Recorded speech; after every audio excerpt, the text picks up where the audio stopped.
One compromised case, 35 days of digital paralysis, $2 billion in shareholder values. By the end of 2025, unhackable wasn't just a claim.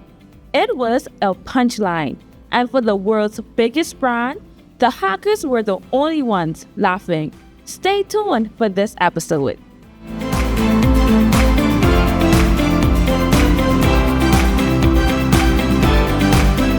Welcome to a special edition of Cyber Alert. I'm your host. With me, as always, is my brilliant, formidable cyber girl herself, Alea. Thank you so much. I am so excited to be here for us to talk about another important topic. Now, look, we are sitting here in early 2026, looking back at the year when we think about 2025. And frankly, it was a battle for traditional IT and models, and we seen a whole lot of things happening. Yes, in 2025, there were a lot going on. And I feel like, when saying the term bloodbath, it's really putting it in a lightly term. But 2025 was the year of cyber risk stopped being an IT line. I know. So we know that a lot of times people say that, cybersecurity is an IT problem. Yeah. Or it's only IT people who have to deal with it. Correct. But it's now we came to realize that it's everybody. And it also causes business critical risk. Right. Now, what we're going to do in this episode is that we chose ourselves the 10 most notorious cyber breaches of 2025. I know everyone can have their own listing of 10, what they feel is 10, but these are our 10, what we classify to be the notorious breaches of cybersecurity. And we aren't just looking at how, we are also looking at the financial fallout, the financial impact, and we're also looking at the boardroom accountability. Now, I don't know about you guys, but in 2025, I'm not going to lie, I feel like I've seen it all. I saw it all. We literally seen deepfakes, a lot of deepfakes, videos and voices and everything. We definitely seen supply chain issues. Yes, most definitely. A lot of supply chain issues. And then we saw breaches that was so severe that actually slowed a nation's GDP. Right. So and that's crazy, isn't it? Right, especially when it affect your financial backing and affecting the nation's GDP. We know that is really ridiculous. But we're going to start at the first 10, the 6. The first 10, the 6, we're going to go through them. And these are the ones that we thought that should be up there among the 10. And the first one we're going to start in this segment where we're going to look at the island hopping and credential error. So let's start with the first one. And the first 10 is the Qantas, the fly carrier of Australia, island hopping incident. This was a direct hit, was not direct hit on the server. Yeah, exactly. It wasn't. In fact, attackers actually used AI. If you listen to our previous video about how AI works and also deepfake, but they used AI-powered phone scams. So, for instance, phishing. Yep. So they pretend like the person's voice was the actual person when it wasn't them. And so they target a third-party customer service company. And the attackers pretend to be IT support staff. I feel like that has to be something that people, when it comes to scams, they always using that. So definitely not original, but they use AI voice cloning, made them really sound trustworthy. We always talk about trust and also make sure you verify first and then trust. Right. So all that comes into play. And a customer service agent actually was fooled, and they unknowingly gave attackers access to their systems. See, and then that's the problem. When you have to contend with AI. AI creating voice modulations, voice pitch, just like they do with many other voice or persons of substantial backing, especially CEOs or CFOs, someone who have the money purse, who is responsible for the money purse and can sign off on things with just a stroke of the pen. But we hear a lot of these things are happening, and so much of them happen inside 2025. But what I want us to actually look at is that's check out number 9. And number 9 is really interesting because we speaking of vulnerability of power school education. I remember Power School. Right. School, yeah. And this is one of the things that we had you guys on when you all was homeschooled. Power school, so you should be familiar about it. So when you look at a mass, and the whole thing had something to do with misconfiguration. And we talked about it in one of our episodes, but we mentioned that misconfiguration is one of the things that cause a lot of persons issues. So in fact, I have the story, a little piece of the story here that I want to relate. It says that in late 2024 and early 2025, Power School experienced a major data breach that affect millions of students and educators in the United States and Canada. It's the attacker gained unauthorized access through compromised credentials on the company's customer support portal, stolen sensitive personal data, and attempt to extort. Despite assuring that the hackers would give up the data or they would have not released the data, they later failed and they delete the data and they stole the data, but they delete the data that was on the system. You know what's crazy? This is not the first time I've heard a story about this. I think, if I remember correctly, there was also another story that happened similar, but to kids as well. And we need to understand how serious when it comes. No, we understand adults and everyone. Your data is important. Everyone's data is important, but kids, children's data, you have to take serious, zero tolerance when it comes to that. And so there is no acceptable level of exposure, and the impact wasn't just financial fines. That is correct. We have to think about trust. It's trust. It's all about trust when you look at your children's data. In fact, we alluded to in one of the things that we talked about cyberbullying at one point. And we talked about how important that is to protect your children online. And here it is that now to know that your child's data is out there, your child's data have been compromised. It's one thing for an adult to say my data, but now here it is that your children, that's something that will cause you want to get inside a boxing match for and all of that, because here it is my child. So what I want to do is that one right there is really stuck with me. But think about, let's look at 8. The 8th one that we thought that would have been, should be up there, and that's who we rank at. And this one is caused by a Bybit 1.5 billion crypto heist. This was done by the Lazarus Group, who claim, in fact, they did a lot of damage inside 2025. I actually wanted to mention the same thing, because if you're in cybersecurity, if you're a professional, you know about this group, and there's others, but they are pretty notorious for doing a lot of things. And think about this, with this particular one, they exploited a vulnerability in a third-party transaction signal. So think about it. We always spoke about third-party transaction. How do you secure your third party? A lot of breaches happen because of third party risk. All of these things we would have mentioned. And I want to add to again that with third party risk, I feel like a lot of times when you look at businesses, they don't think about asking the person who are they getting business with, what are their security measures? What do they do? Yeah. How is things going to operate? Because in your mind, you're thinking, I'm going to trust them because they're a security company, so I'm just going to trust them to do whatever. But just because you're a security company doesn't mean that you're not going to get hacked or be a part of a breach or anything like that. Right. Understand their practices. Right. So basically, definitely you have to consider those things when it comes to looking at supply chain. But then to also add on to what you said, hackers actually move $1.5 billion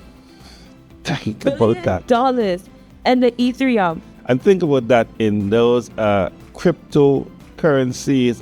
Wow, that is a lot of money. Imagine you have $1.5 billion in crypto. I don't know exactly where I will be. I think I'll be, well, then again, I'm already inside the greatest country in the world, the Bahamas, Yeah. on the beach with this clean, crisp water. So we are still straight.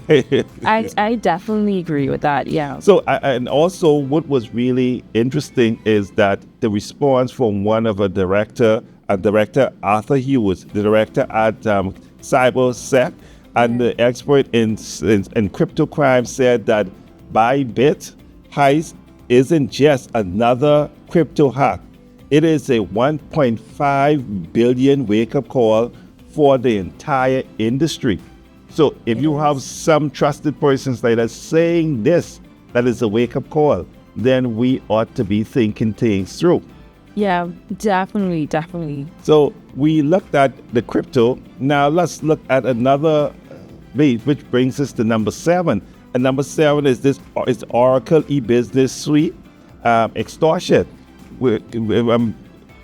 That one is I remember when I ran into one pertaining to Oracle before and something happened. I remember how I felt because I also was a part of that. Wow. And when you are part of a breach, it is not a good feeling. But let's talk about there's a lot of different breaches that have been happening recently. And when I were like back in the day, I would probably think, oh, a data breach, don't care. But now, after being a little bit more in the field, I got to understand that those things are important. So when you have your data breach, you just gonna take a pin there. But when you do a data breach, please be able to change your password, take different security measures, because that is serious. People get credit card information, your email, and all sorts of things. So going into this particular one, this attack was carried out by the Clock Group. They used a zero-day exploit of vulnerability. So zero-day vulnerability, basically, or zero-day exploit, is a vulnerability that no one knows about as yet. So they did that, and the exploit, and so we all, like when you are in the cybersecurity profession, you know about CVE. Right. And they also, on their website, they give you different vulnerabilities that you are able to research. So let's say you have a business and you're using a server, and Microsoft might have come out saying that this type of vulnerability came out on that particular operating system that you're using. Mm-hmm. So with CVE, you're able to dive into a little bit more deeper about that particular vulnerability to your server. So the CVE for this one was 2025-61882, and it allowed them to bypass login security. They gained access to ERP servers. And let's talk about the damage. The damage was 3.5 million victims affected, including major organizations like universities, and proved that even hardened enterprise software is not crack-proof. So this is another point here, because if we have a software and we think for a moment that software may not have some sort of vulnerability whatsoever, then we have to think again, or we are making the wrong judgment here, because every software should be checked, because sooner or later there will be a vulnerability within that software. And that I want to add to, that's why if you have different phones, they also send updates. And sometimes those updates is to stop from attackers using those vulnerabilities to gain access to your phone or to do anything. So definitely when you see updates, even particularly for software operating systems, especially if you have like maybe some like operating systems or a service that hosts critical information on it, you definitely want to keep up to date on the vulnerabilities and understanding what it is, patch, update, do the necessary things that you need to do so that you can be able to protect yourself. Correct. And when you look at such that as vulnerability, you have to just check that you can do it. Like, all the security assessment that you have to do. Yeah. You have penetration testing, all of those things you can go through where you can test and you can assess your vulnerabilities and be able to find out that there's a vulnerability before the wrong person find out that there is one. Right. But let's look at another one, which is, we rate this one as the number 6 out of all. And this one is Marks, Spencer, S&M. I am an S. This one should be good for at least one of our UK listeners. If they are listening from the UK, you will remember this particular one. The impact, it was a total shutdown of the online orders. You mean that you couldn't click and you couldn't collect for weeks. Wow. So here it is that online stuff was totally down. Nobody be able to order anything.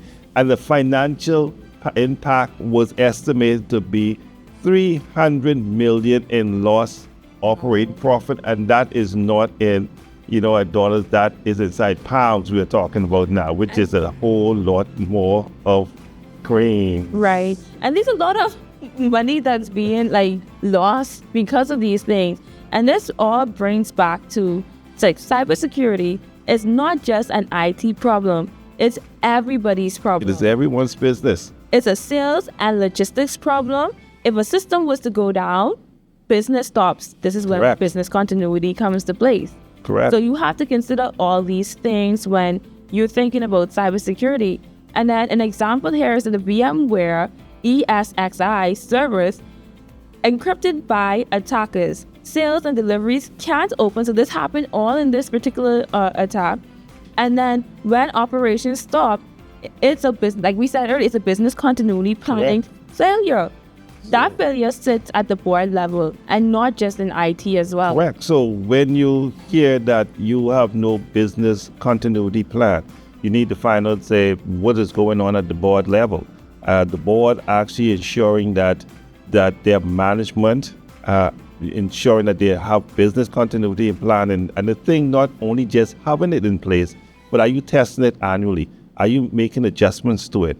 What are you doing to ensure that at the end of the day, when there is a disaster or when something strikes on an incident, you are able to continue to keep the business running?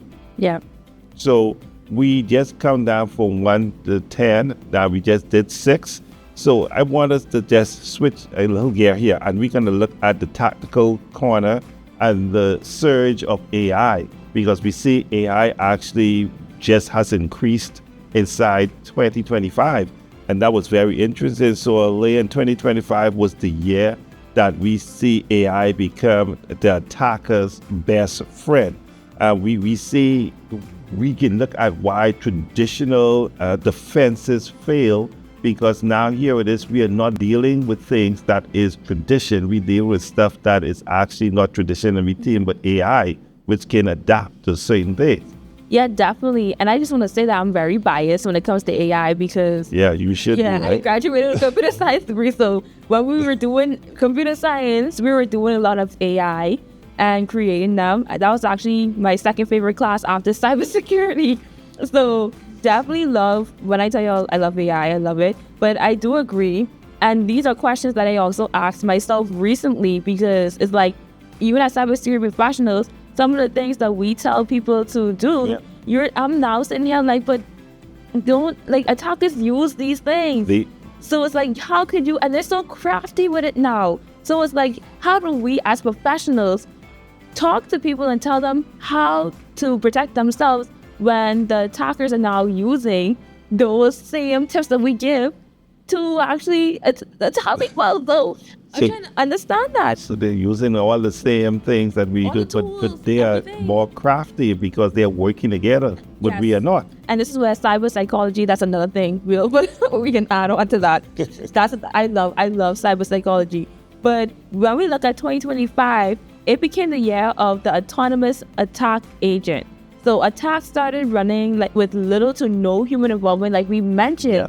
And now it's like, it just went crazy. So 63% of cybersecurity professionals ranked AI-powered social engineering as their top threats. And I can say, I think I might have to agree, because it's serious. When I tell you cyber psychology with AI, that has to be studied. And when you look at it, attackers aren't manually writing emails no more. Personally, I don't know. I don't write emails by myself no more. I mean, AI came in and changed a lot of stuff, the way you write. So here it is that we would have trained persons to look for the grammar, look for the certain things inside the line. And then you, even down to the email, they're using crafty stuff for the email as well. You know what I also noticed too with the emails? We also tell people to look out for links. Right. So we'll say, okay, well, make sure, hover over the link to make sure that the link that they have there are the same link you're going to when you click it. But oftentimes I realize that they're not even doing that anymore. They actually send you an email and want you to respond back to them to the email. So they'll say, hi, my name is so-and-so, please reply to this. And they want you to reply to that email to build trust. And so once they see that you're able to respond, then they're now able to send like things like link and different things because now they know that they trust you. And when I found out about that, listen, I was so shocked. So imagine I couldn't believe it. think about imagine telling a broke person that you win money. Yes, like it is crazy. So when I saw that, when they now telling you, they're asking you now to respond and building that bond and that trust, I was just like, wow. So imagine I telling couldn't believe it. think about imagine telling a broke person that you win money. Yes, like it is crazy. So when I saw that, when they now telling you, they're asking you now to respond and building that bond and that trust, I was just like, wow. So inside this particular attack, we saw one firm lose about 25.6 million because an employee thought they were on Zoom. So here it is, they were on a Zoom call and they thought that they were on a call with the CFO. Now, this is where you say turn on your camera, but even like they might have something crafty for that one. Here it is that you are dealing with deepfake. Yeah. Here it is that the person thought has an image of the CFO. That's the next thing. And they thought that they were talking to directly to the CFO. And they couldn't tell the difference whom they were actually communicating with. So that is actually, this is the kind of stuff that you were saying where you have to be very concerned, because we are inside the cybersecurity world, very concerned on what is going on. So let's look at number 5.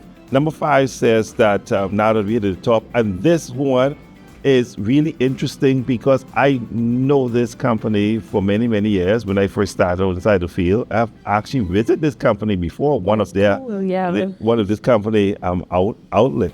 And this one is Ingram Micro. The breach, the global IT distributor was paralyzed by SafePay ransomware. Yes, definitely. And these providers are the plumbing of the tech world. So when we look at it, they sit underneath everything else. When they go down, everyone else is also affected. So we call they interconnected with every single other person's, and where everyone source a lot of stuff from them. So that's why they say that, look, these are the plumbers. These are the persons who actually you're connected to, and if they go down, everyone that can, it's like a trap inside the home. Yeah. If that trap actually is clogged, then every water is going to be going from all over the place, will not flow because that area is clogged. I want to add that that's the worst thing you can do. You have to make sure that you have multiple sources to do that with. So if one goes down, then you can fail over to the next one. Right. And let's look at number 4.